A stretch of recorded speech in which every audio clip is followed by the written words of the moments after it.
რა ხდებოდა წულუკიანის გამოსვლის პარალელურად პარლამენტის შენობის წინ გაერთიანებულ აქციაზე სახელწოდებით სიმართლის საათი მივიდა ყველა სფეროს წარმომადგენელი, ვისთვისაც კულტურის რეპრესიული პოლიტიკაა მიუღებელი.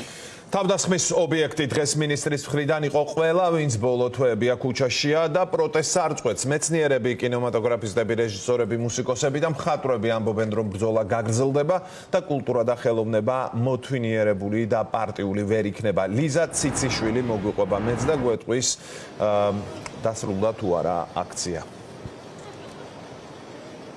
აქცია რამდენიმე წუთის წინ დასრულდა, თუმცა ხელოვანების ნაწილმა გადაინაცვლა რუსთაველზე მთავარ გამზირზე და შეუერთდა იმ აქციას, რომელიც ამ წუთებშიც გრძელდება რუსთაველის გამზირზე.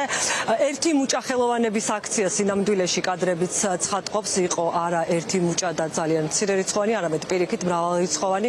ჩვენც მე ვეცადე ჩემს ოპერატორთან ერთად ჩამეწერა ყველა სფეროს წარმომადგენელი და მეკითხა რა აწუხებთ ყველაზე მეტად, ან უსმინეს თუ არა მინისტრის გამოსვლას და რა იყო ის მთავარი რაც ყველაზე მეტად ენიშნათ.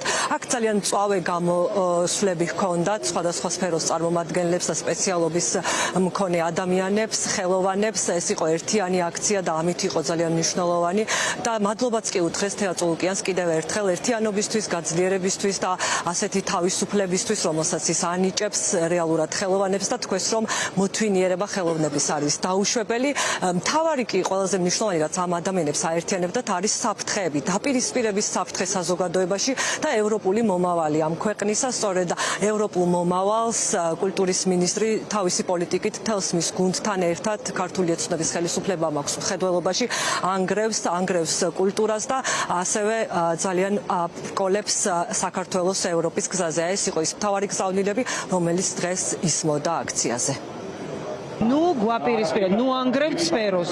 ჩვენ ერთი სფერო ვართ.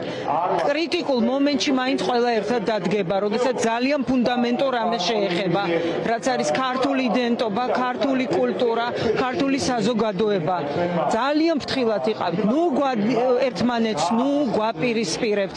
პირიქით, შეგვიწყეთ ხელი, რომ საქმე ერთად ვაკეთოთ. დესტრუქციას ნუ თესავთ. ძალიან საშიშია. ჩემ ბავშვობაში ფილმი იყო. დასდეს ქარიშხალს მოიმკი. ეს დეგრადაცია უნდა დასრულდეს და არსებითი არის ის, რომ საერთოდ ეს ხელისუფლება, რომელიც გადავსებულია FSB-ს აგენტურით და ეს უკვე ეჭვებს სდება, პირდაპირ მტკიცებულებებია, ზოგადად უნდა დასრულდეს. წულუკიანი აქ ერთ-ერთი ასპექტია, უბრალოდ გამაღიზიანებელი და ნერვების მომშლელი. და ეხლა დემაგოგი, რომელიც ლაპარაკობს რატომაც ნოდარ დუმბაძის შემოქმედებას განვიხილავთ, დღეს ჩვენ საქართველოში არ განვიხილავთ, ჩვენ განვიხილავთ რეპრესიებს, რომელსაც აწარმოებს კულტურის სამინისტრო. ის შეგნებულად აკეთებს იმას, რომ ანგრევს კულტურის სფეროს. ჩემთვის ამ გამოსვლიდან კიდევ ერთხელ დამტკიცდა, რომ სამწუხაროდ განწირულია მათი მხრიდან ხელოვნების მუზეუმის შენობა. ჩვენ როგორც ჩანს მოგვიწევს ამ შენობის დაცვა, მათ შორის ურბანულ გარემოში. ფიზიკურად და მე მჯერა, რომ ქართული საზოგადოება ამას გააკეთებს. რაც შეეხება ზოგადად წულუკიანს და ამ ხელისუფლებას, მათ შორის არსებობს ტოლობა და როგორც არ შეიძლება რომ კულტურის მინისტრი იყოს წულუკიანი, ისე არ შეიძლება რომ ჩემი ქვეყნის ხელისუფლება იყოს ის.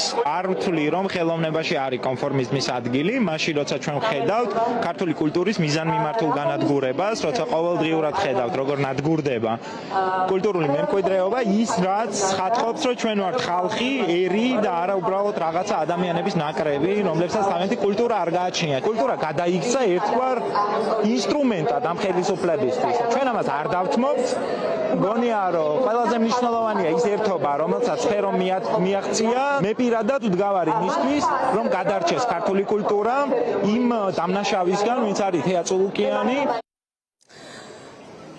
კულტურის მინისტრმა თქვა, რომ მას არ სცვენია იმ საქმიანობის, რომელსაც ეწევა, პირიქით არც ლანძღვის და კრიტიკის ეშინია და აპირებს დაამთავროს ის საქმეები, რომელიც ბოლომდე ვერ მიიყვანა. კიდევ ერთი წელი ბევრი საქმე მაქვს გასაკეთებელი. ხელოვანების ძალიან დიდი ნაწილი კი ამბობს, რომ ის ბოლომდე ვერ მიიყვანს იმ საქმეებს, რომელიც ჩაფიქრებული აქვს, იმიტომ რომ მოთვინიერება ხელოვნების არის დაუშვებელი და თქვენ ნახეთ, რომ ყველა სფეროს სხვადასხვა პროფესიის ადამიანი პრინციპში ლაპარაკობდა იმ საფრთხეებზე, რომელიც არის თეატრში, კინოში, მუსიკალურ სამყაროში, მხატვრობაში და ყველა იმ სფეროში კულტურული მემკვიდრეობის მოვლაპატრონობის საკითხი არ უნდა გამოგრჩეს ცხადია, დანგრეული ძეგლები და მოვლაპატრონობის გარეშე დარჩენილი კულტურა. ეს იყო ის მთავარი სატკივარი, რომელიც ჰქონდათ დღეს ხელოვანებს.